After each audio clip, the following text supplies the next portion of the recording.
What's the best method to retain what you read and to be able to use it in conversation?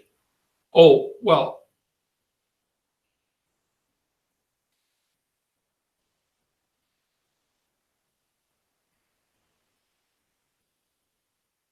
it's very difficult really to retain anything without recalling it. So look, if you encounter something and then you encounter it again, you can usually recognize that you've encountered it before. That's recognition memory. So it's an important form of memory. It's the memory that's associated with familiarity, but it's not the same as being able to use something exactly. It's a rather shallow form of memory, even though it's necessary. In order to be able to use something, you have to recall it.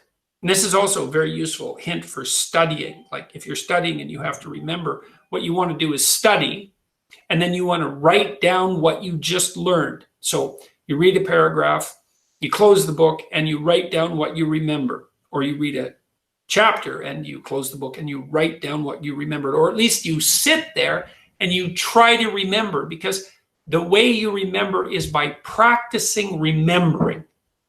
Okay, so if you're reading and you want to use it in conversation, then you have to think about what you read.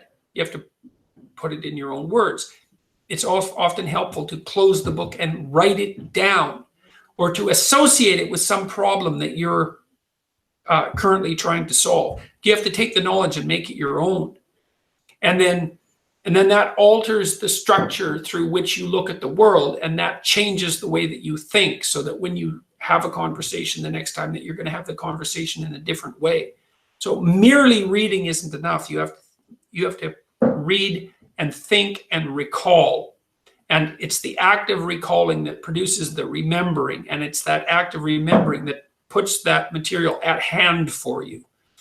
So